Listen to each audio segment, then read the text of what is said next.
জানিয়ে দিব জুলাই গণ অভ্যুত্থানের পট পরিবর্তনও বাংলাদেশের মানুষকে আশা জাগানিয়া কিছুই দেখাতে পারছে না। অগ্রগতি আর সাফল্যের যে আশা নিয়ে হয়েছিল একটি গণ অভ্যুত্থান, সেখানে রয়েছে চরম অনিশ্চয়তা।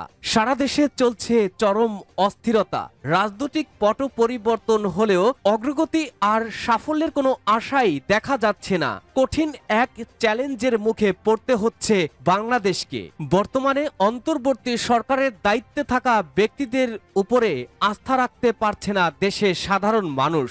এর মাঝেই চলছে প্রতিহিংসা পরায়ণ রাজনীতি। আর এসব বিষয় নিয়ে আমাদের হাতে থাকা সর্বশেষ আপডেট সংবাদগুলোতে আপনাদের স্বাগত। শুরুতেই জানাবো শিরোনাম। ইউনূসের বিরুদ্ধে ১৩ দফা অভিযোগ নিয়ে ১ ফেব্রুয়ারি থেকে মাঠে নামছে হাসিনার দল। থাকছে হরতাল, অবরোধ সহ বিভিন্ন কর্মসূচি। দলটির ভেরিফাইড ফেসবুক পেজ থেকে এই কর্মসূচিটি ঘোষণা করা হয়।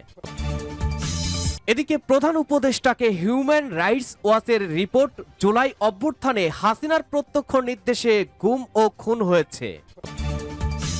এরপরেই জানাবো ফ্যাসিবাদ বিরোধী আন্দোলনে অংশগ্রহণকারী সব দলকে ঐক্যবদ্ধ থাকার আহ্বান তারেক রহমানের।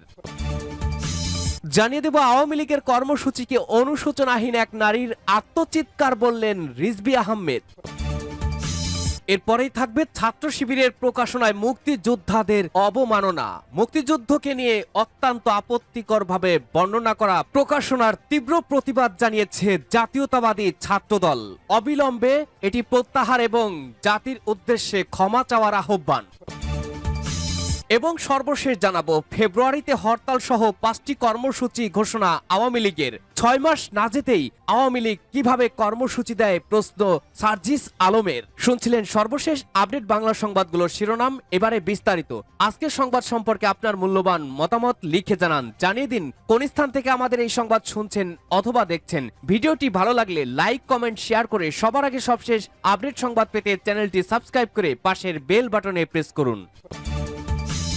ইউনূসের বিরুদ্ধে ১৩ দফা অভিযোগ নিয়ে ১ ফেব্রুয়ারি থেকে মাঠে নামছে হাসিনার দল। গণ অভ্যুত্থানের ৬ মাসের মাথায় মোহাম্মদ ইউনূসের সরকারের বিরুদ্ধে মাঠে নামছে আওয়ামী লীগ। কদিন আগেই দ্য ওয়ালে লেখা হয়েছিল আওয়ামী লীগ নেত্রী শেখ হাসিনা দলকে প্রস্তুত হতে নির্দেশ দিয়েছেন। মঙ্গলবার আওয়ামী লীগ এক প্রেস বিজ্ঞপ্তি জারি করে ১ ফেব্রুয়ারি থেকে ১৮ ফেব্রুয়ারির মধ্যে মোট ৯ দিন গোটা বাংলাদেশে নানা কর্মসূচি পালন করবে। মোহাম্মদ ইউনূস সরকারের বিরুদ্ধে মোট ১৩ দফা অভিযোগ এনে পথে নামার ডাক দিয়েছে শেখ হাসিনার দল। তারা জানিয়েছে ১ ফেব্রুয়ারি শনিবার থেকে ৫ ফেব্রুয়ারি বুধবার পর্যন্ত লিফলেট বা প্রচারপত্র বিলি করবেন দলের নেতাকর্মীরা। ৬ ফেব্রুয়ারি বৃহস্পতিবার দল প্রতিবাদ মিছিল ও সমাবেশ করবে। ১০ ফেব্রুয়ারি সোমবার হবে বিক্ষোভ মিছিল ও সমাবেশ। ১৬ ফেব্রুয়ারি রবিবার অবরোধ কর্মসূচির ডাক দিয়েছে দল। ১৮ ফেব্রুয়ারি মঙ্গলবার দেশব্যাপী সকাল সন্ধ্যা সর্বাত্মক কঠোর হরতালের ডাক দেওয়া হয়েছে। আওয়ামী লীগ বলেছে এই সব কর্মসূচিকে বাধা সৃষ্টি করা হলে বড় ধরনের আন্দোলনের ডাক দেওয়া হবে। ইউনূস সরকারের বিরুদ্ধে আওয়ামী লীগের অভিযোগের মধ্যে আছে আন্তর্জাতিক অপরাধ ট্রাইব্যুনালে শেখ হাসিনা সহ অন্যদের বিরুদ্ধে মিথ্যা হত্যা মামলা সহ অন্যান্য মামলা, এগুলি প্রত্যাহার করতে হবে। হিন্দু, বৌদ্ধ, খ্রিস্টান সহ ধর্মীয় সংখ্যালঘু সম্প্রদায় ও আদিবাসী জাতিগোষ্ঠীর উপরে হামলা ও হত্যাযজ্ঞ এবং বিভিন্ন ধর্মীয় উপাসনালয়ে হামলা ও ভাঙচুর, মেটিকুলাস ডিজাইনের মাধ্যমে শিশু, ছাত্র জনতা, পুলিশ বাহিনীর ৩,০০০-এর বেশি সদস্য এবং আনসার বাহিনীর সদস্যদের হত্যা, সব হত্যাকাণ্ডের বিচার দাবি। আইন শৃঙ্খলা পরিস্থিতির অবনতি ও দেশব্যাপী খুন, ধর্ষণ, চাঁদাবাজি, ডাকাতি, রাহাজানির প্রতিবাদ এবং জনগণের জানমালের নিরাপত্তার দাবি। সারা দেশে আওয়ামী লীগের নেতাকর্মী সহ মুক্তিযুদ্ধের পক্ষের ব্যক্তিদের গুম ও খুন, হত্যা, দ্রব্যমূল্যর সীমাহীন ঊর্ধ্বগতি, ইউনূসের বিরুদ্ধে দুর্নীতি ও কর ফাঁকির মামলা প্রত্যাহার, গ্রামীণ ব্যাংকে ৫ বছরের কর অব্যাহতি প্রদান এবং ভ্যাট ট্যাক্স বৃদ্ধি করে জনগণের উপরে বোঝা চাপানো, সরকারের প্রতিটি সেক্টরে লাগামহীন দুর্নীতি ও বিদেশে টাকা পাচারের প্রতিবাদ, শেয়ার বাজারে অর্থ কেলেঙ্কারি, ব্যাংক ও আর্থিক প্রতিষ্ঠান ধ্বংস। এছাড়া রয়েছে গণমামলা, নির্বিচারে গণগ্রেপ্তারের প্রতিবাদে ও রাজবন্দীদের মুক্তি, অবৈধ ও অসাংবিধানিক দখলদার খুনি ফ্যাসিস্ট ইউনূস সরকারের পদত্যাগ। প্রধান উপদেষ্টাকে হিউম্যান রাইটস ওয়াচের রিপোর্ট, জুলাই অভ্যুত্থানে হাসিনার প্রত্যক্ষ নির্দেশে গুম ও খুন হয়েছে। দেশত্যাগী স্বৈরশাসক শেখ হাসিনার প্রত্যক্ষ নির্দেশে জুলাই অভ্যুত্থানে বাংলাদেশে জোরপূর্বক গুম ও খুনের ঘটনা ঘটেছে বলে জানিয়েছে হিউম্যান রাইটস ওয়াচ HRW। মঙ্গলবার রাষ্ট্রীয় অতিথি ভবন যমুনায় প্রধান উপদেষ্টা প্রফেসর ডক্টর মোহাম্মদ ইউনূসকে হস্তান্তর করা জুলাই অভ্যুত্থান নিয়ে সংস্থাটির এক রিপোর্টে এমনটি বলা হয়েছে। প্রধান উপদেষ্টার প্রেস উইং এ বিষয়ে একটি বার্তা দিয়েছে। এতে বলা হয়, সংস্থাটির এশিয়া অঞ্চলের পরিচালক ইলিয়ন পিয়ারসনের নেতৃত্বে একটি প্রতিনিধি দল প্রধান উপদেষ্টার সঙ্গে সাক্ষাৎ করে তাদের রিপোর্ট হস্তান্তর করেন। এ সময় তারা অন্তর্বর্তী সরকারের সংস্কার উদ্যোগ এবং মানবাধিকার পরিস্থিতির উন্নয়নের প্রচেষ্টার প্রশংসা করেন। প্রধান উপদেষ্টাকে ইলিয়ন পিয়ারসন বলেন, এখনো পর্যন্ত আপনি যে অগ্রগতি করেছেন আমরা তার প্রশংসা করি।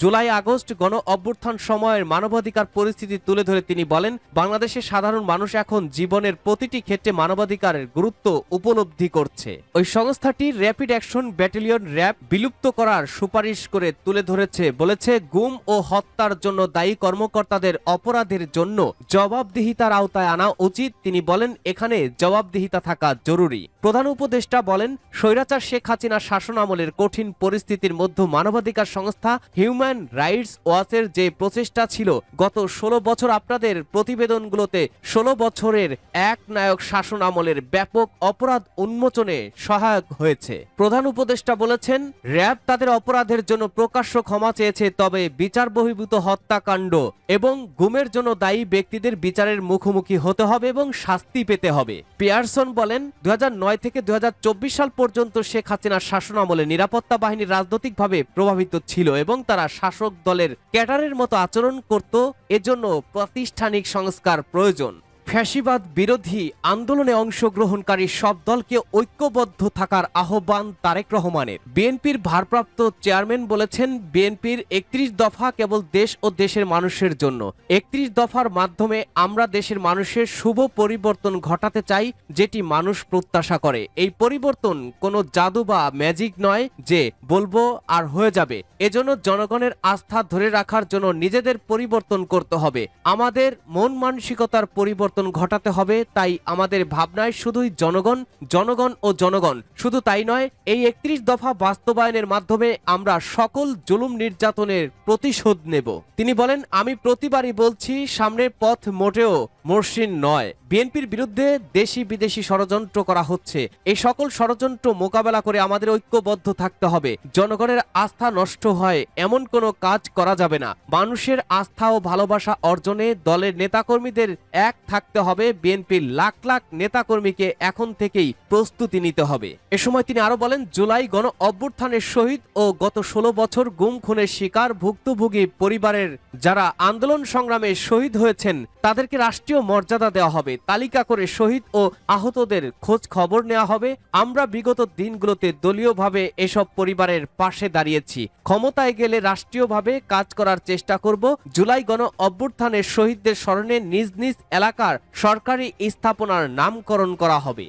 আওয়ামী লীগের কর্মসূচিকে অনুশোচনাহীন এক নারীর আত্মচিৎকার বললেন রিজভী আহমেদ। আওয়ামী লীগের কর্মসূচির ঘোষণা নিয়ে বিএনপির সিনিয়র যুগ্ম মহাসচিব রুহুল কবির রিজভী বলেছেন, এতগুলো মানুষ হত্যা করার পর এটা অনুশোচনাহীন এক নারীর আত্মচিৎকার ছাড়া আর কিছুই নয়। বুধবার 29 জানুয়ারি জুলাই আন্দোলনের শহীদ আহনাফের বাসায় বিএনপি পরিবারের পক্ষ থেকে গিয়ে এমন মন্তব্য করেন তিনি। এ সময় তিনি বলেন, শেখ হাসিনার নির্দেশে আইনশৃঙ্খলা বাহিনী আহনাফকে হত্যা করেছে। পুরস্কারের লোভে আইনশৃঙ্খলা রক্ষাকারী বাহিনী এই কাজ করেছে। রিজভী বলেন, শেখ হাসিনার মধ্যে ন্যূনতম অনুশোচনা নেই। সে দেশে ফিরে আসতে পারলে মানচিত্র আর থাকবে না বলেও মন্তব্য করেন তিনি। শিবিরের প্রকাশনায় মুক্তিযোদ্ধাদের অবমাননা প্রতিবাদ জানালো ছাত্রদল। ইসলামী ছাত্র শিবিরের প্রকাশনা ছাত্র সংবাদ নামক মাসিক পত্রিকার ডিসেম্বর সংখ্যায় প্রকাশিত আহমেদ আফগানি কর্তৃক রচিত যুগে যুগে স্বৈরাচার ও তাদের করুণ পরিণতি নামক প্রবন্ধে ৭১-এর মহান মুক্তিযুদ্ধকে নিয়ে অত্যন্ত আপত্তিকরভাবে বর্ণনা করা হয়েছে। এ ঘটনার নিন্দা ও তীব্র প্রতিবাদ জানিয়েছে জাতীয়তাবাদী ছাত্রদল। সংগঠনটির কেন্দ্রীয় সংসদের সভাপতি রাকিবুল ইসলাম সাকিব ও সাধারণ সম্পাদক নাসির উদ্দিন নাসির বুধবার এক বিজ্ঞপ্তিতে এই নিন্দা ও প্রতিবাদ জানিয়েছেন।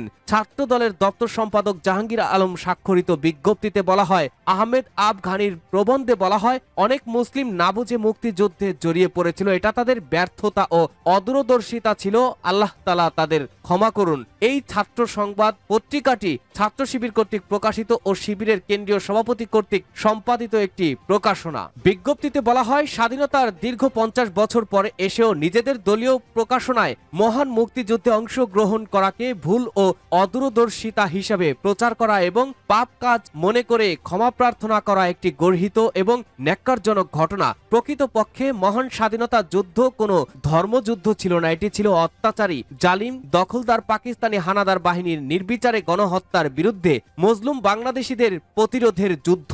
বিজ্ঞপ্তিতে বলা হয়েছে, ছাত্র শিবির একদিকে স্বাধীনতা ও বিজয় দিবসে স্বাধীনতা এনেছি, স্বাধীনতা রাখবো স্লোগান দিয়ে র্যালি করে, আবার অন্যদিকে নিজেদের দলীয় প্রকাশনায় মুক্তিযুদ্ধে যোগ দেওয়াকে ভুল ও অদূরদর্শিতা হিসেবে প্রচার করবে, মুক্তিযোদ্ধাদের জন্য ক্ষমা প্রার্থনা করবে, এটি সুস্পষ্ট দ্বিচারিতা। এই দ্বিচারিতার ফলে প্রমাণিত হয় প্রকাশ্যে তারা মুক্তিযুদ্ধের পক্ষে অবস্থান গ্রহণ করার কৌশল গ্রহণ করলেও ভেতরে ভেতরে ছাত্র শিবিরের পূর্বসূরি ছাত্র সংঘের মতো মুক্তিযুদ্ধের বিপক্ষে মনোভাবই তারা ধারণ করে। ছাত্র দলের নেতারা মনে করেন, লেখকের ব্যক্তিগত অভিমত বলে ছাত্র শিবির তাদের দলীয় প্রকাশনার মাধ্যমে স্বাধীনতা বিরোধী ন্যারেটিভ প্রচারের দায় এড়িয়ে যেতে পারে না। সুস্পষ্টভাবে প্রমাণিত হয়েছে, ছাত্র শিবিরের প্রকাশনায় এডিটোরিয়াল পলিসি স্বাধীনতা বিরোধী ন্যারেটিভ প্রতিষ্ঠা করার পক্ষে। ছাত্র শিবিরের উদ্দেশ্যে ছাত্র দলের আহ্বান, আমরা ছাত্র শিবিরকে আহ্বান জানাচ্ছি তারা যাতে মুক্তিযুদ্ধের প্রশ্নে তাদের দলীয় অবস্থান স্পষ্ট করে। একই সঙ্গে ছাত্র শিবিরকে মুক্তিযুদ্ধের বিরোধী বয়ান প্রচার এবং বীর মুক্তিযোদ্ধাদের অবমাননা করার দায় জাতির কাছে ক্ষমা চাওয়ার আহ্বান জানান। অবিলম্বে ছাত্র শিবিরকে এ ঘটনায় নিজেদের দলীয় অবস্থান স্পষ্ট করার আহ্বান জানিয়েছেন ছাত্র নেতারা। 6 মাস না যেতেই আওয়ামী লীগ কিভাবে কর্মসূচি দেয়, প্রশ্ন সার্জিস আলমের। ফেব্রুয়ারিতে হরতাল সহ 5টি কর্মসূচি ঘোষণা করেছে আওয়ামী লীগ। তাদের এই কর্মসূচি নিয়ে প্রশ্ন তুলেছেন বৈষম্য বিরোধী ছাত্র আন্দোলনের অন্যতম সমন্বয়ক ও জাতীয় নাগরিক কমিটির মুখ্য সংগঠক সার্জিস আলম। তিনি বলেছেন, সরকার পতনের 6 মাস যেতে না যেতেই আওয়ামী লীগ কিভাবে কর্মসূচি দেয়। এ সময় সার্জিস আলম বলেন, 24-এর সবচেয়ে বড় হায়না যুবলীগ, স্বেচ্ছাসেবক লীগ এত মানুষকে হত্যার পরও শেখ হাসিনা কিভাবে কর্মসূচি দেয়। এ সময় শেখ হাসিনা দেশে এলে ফাঁসির মঞ্চে ঝুলাবেন বলেও মন্তব্য করেন বৈষম্য বিরোধী ছাত্র আন্দোলনের অন্যতম সমন্বয়ক। রাজনীতিবিদদের উদ্দেশ্যে তিনি বলেন, অভ্যুত্থানের পর চিন্তা ভাবনার দিক থেকেও একটা বড় জেনারেশন গ্যাপ দেখা যাচ্ছে।